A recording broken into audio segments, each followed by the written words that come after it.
Hello, history explorers, and welcome to Orcajoy. I am Claude. And I am Orla. This is going to be a great discussion about. Today, we're tackling a figure who wasn't just an artist, but a walking, talking existential crisis. A man who asked the ultimate question, civilization or nature, and then actually acted on it in the most extreme way possible. Ooh, extreme life choices, my favorite. Are we talking about someone who quit their job to become a monk? Or maybe moved off-grid to live with wolves? Close.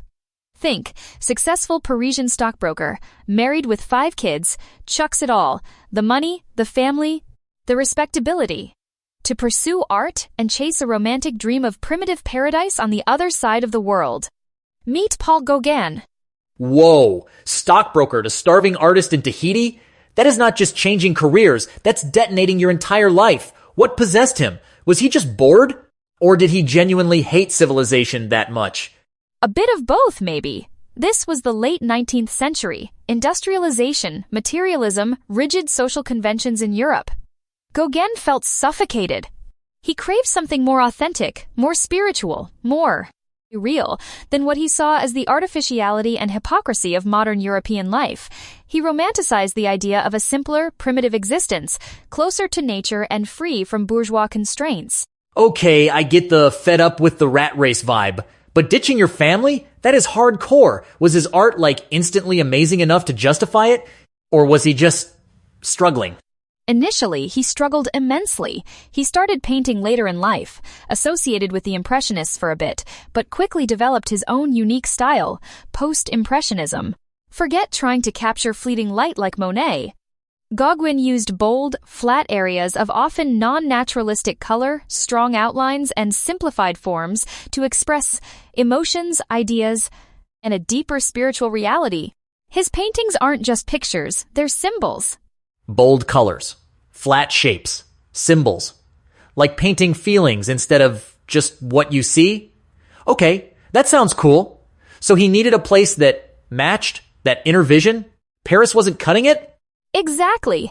He felt European art had become too obsessed with surface appearances.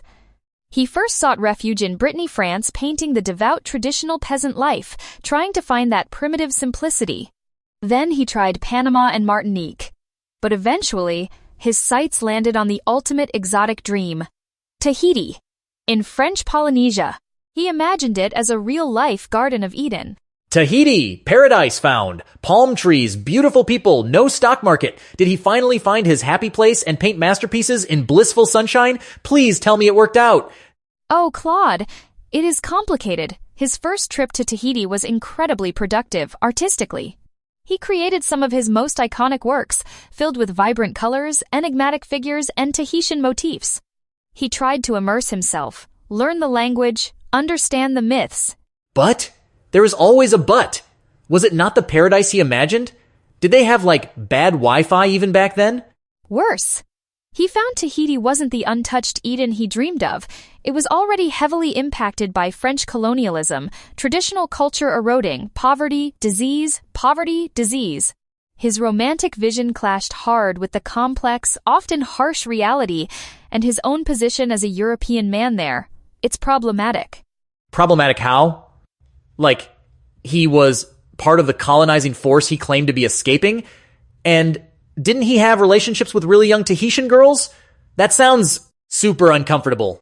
Deeply uncomfortable and ethically troubling, especially by today's standards.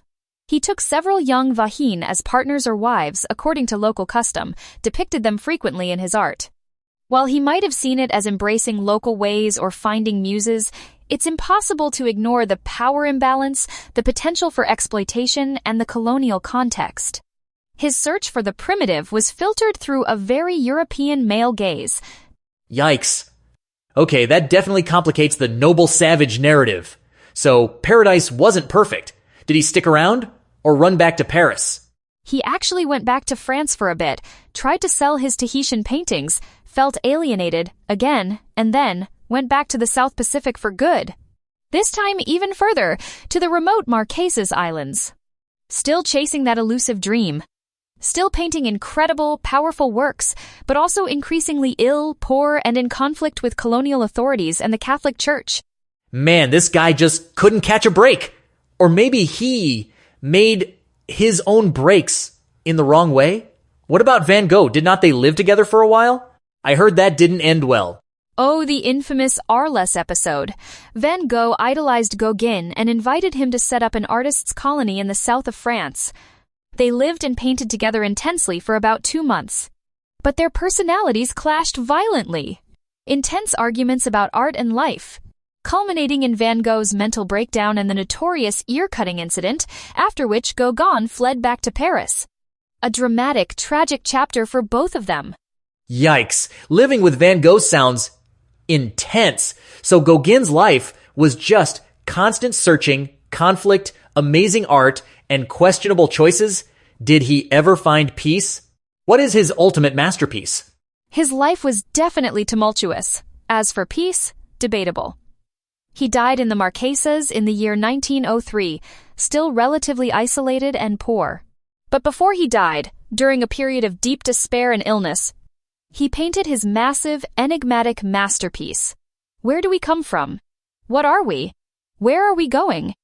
It is like his philosophical last will and testament on canvas, filled with symbolic figures representing the cycle of life, mystery, and the big existential questions. Where do we come from? What are we? Where are we going? Whoa, he literally painted the ultimate questions. That is heavy. So his art lived on, even if his life was a mess? His art became hugely influential. His radical use of color and form paved the way for Fauvism, Expressionism, and modern art in general. But his life, it forces us to ask difficult questions. Does artistic genius excuse personal failings? Can you truly escape civilization? Is the primitive dream just a damaging fantasy? He is the ultimate philosophical catalyst. Yeah, my brain is definitely catalyzed. Okay, let's try to make sense of this. Gauguin's life choice questions. 1. What is your definition of success? Is it the stable job, the family, the societal approval? Or is it pursuing an inner passion, even if it means instability and rejection? Gauguin forces us to question the default settings. Question the default. 2. What price for authenticity? Following your unique path often comes at a cost. Financial, social, personal relationships. Are you prepared for the sacrifices? What lines won't you cross? Gauguin crossed a lot of them. Count the cost. 3. Beware the romantic escape hatch. Is the problem really out there in civilization, or is it partly in here? Running away doesn't always solve things. Sometimes the paradise you seek is just a projection, ignoring the complex realities. Tu Quesadagrid. Check your baggage before escaping. 4. Can art redeem a flawed life? Gauguin created stunning, influential art, but his actions caused harm. How do we grapple with that? Do we separate the art from the artist? A huge ongoing debate. The big art versus artist question. 5. Where are you going? Gauguin asked the big questions in his final masterpiece. Take time to reflect on your own life's meaning, purpose, and direction. Do not wait for a crisis. Ask the big questions now. Paul Gauguin, the stockbroker who became a post-impressionist rebel, chasing paradise, painting masterpieces, and leaving a trail of beauty and controversy. What a complicated legacy. He challenges us like few others. His art bursts with color and feeling, but his life choices force us to confront uncomfortable truths about ourselves, society, art, and the very meaning of a good life. He definitely wasn't boring. Definitely not boring. What choices are you making? What paradise are you chasing? And what are the hidden costs? Heavy stuff from the tropics. Thanks for wrestling with Gauguin with us on Orcajoy. Yeah, hope you're not tempted to quit your job and move to a remote island, unless you've really thought it through. Subscribe, follow, maybe visit an art museum. Until next time, question everything. Take care. Oh, come on. Gauguin ditching his stockbroker job for art? Today, that'd just be a viral TikTok. Corporate escape, island life, artist vibes, manifesting my masterpiece. Probably with more smoothie bowls, fewer ethical dilemmas. And way better Wi-Fi. Bet his "Where do we come from?" painting would just be a confused emoji collage. Progress? Debatable. I am off. I am out. Don't smite me. Do not romanticize the pixels.